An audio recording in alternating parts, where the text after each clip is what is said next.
দেউচর নামে একটি বিচিত্র গ্রামে কাটিরাম ব্রিক্স অ্যান্ড মোড়ের ধূর্ত মালিক হিসাবে শাসন করতেন। গ্রামবাসীরা খুব কমই জানত কাটিরামের একটি সন্দেহজনক অভ্যাস ছিল নিজের জন্য সবচেয়ে ভালো ইটগুলো ধরে রাখার এবং কৌশলে নিকৃষ্ট ইটগুলোকে সন্দেহাতীত গ্রাহকদের কাছে বিক্রি করে। কাটিরামের প্রতারণার কথা দেউচরে ছড়িয়ে পড়লে গ্রামবাসীদের মধ্যে অসন্তোষ ছড়িয়ে পড়ে। একদিন অন্যায়ের এক ভাগাভাগি বোধে উদ্বুদ্ধ হয়ে গ্রামবাসীরা অসাধু ইট ব্যবসায়ীর বিরুদ্ধে ঐক্যবদ্ধ হওয়ার সিদ্ধান্ত নেয়। প্রাচীন বটগাছের নিচে এক গোপন বৈঠকে দেউচরের বাসিন্দারা কাটিরামের ছায়াময় লেনদেন প্রকাশ করার পরিকল্পনা করেছিল। প্রতিটি গ্রামবাসী তাদের অনন্য দক্ষতায় অবদান রেখেছেন। তীক্ষ্ণ দৃষ্টিসম্পন্ন কামার থেকে সম্পদশালী কৃষক এবং ক্যারিশম্যাটিক গল্পকার। কামার একটি প্রতীক তৈরি করেছিল, একটি সোনার ইট যাতে জটিল খোদাই করা হয় যা ন্যায্যতা এবং স্বচ্ছতার প্রতিনিধিত্ব করে।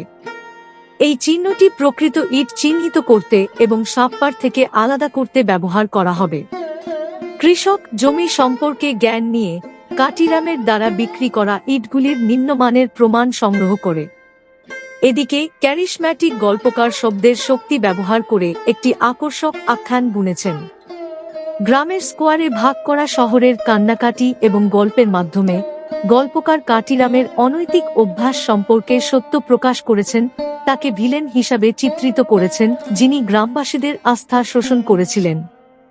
ঘটনাটি ছড়িয়ে পড়ার সাথে সাথে গ্রামবাসী কাটিরামের কর্তৃত্ব নিয়ে প্রশ্ন তুলতে শুরু করে।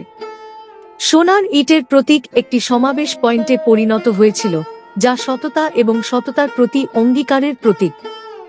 একসময় বিভক্ত সম্প্রদায় এখন ব্রিক্স অ্যান্ড মোড়ের প্রতারণামূলক অনুশীলনের বিরুদ্ধে ঐক্যবদ্ধ হয়েছে। ক্রমবর্ধমান চাপ এবং ক্রমবর্ধমান আন্দোলনের মুখোমুখি হয়ে কাটিরাম বুঝতে পেরেছিলেন যে তিনি আর দায়মুক্তি দিয়ে গ্রামবাসীদের প্রতারণা করতে পারবেন না।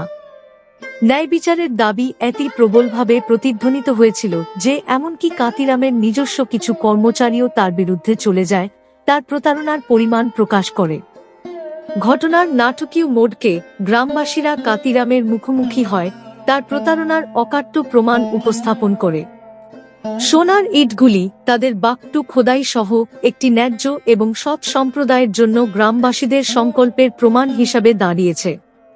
কোণঠাসা এবং উন্মুক্ত কাটিরামের পরাজয় স্বীকার করা ছাড়া আর কোন উপায় ছিল না।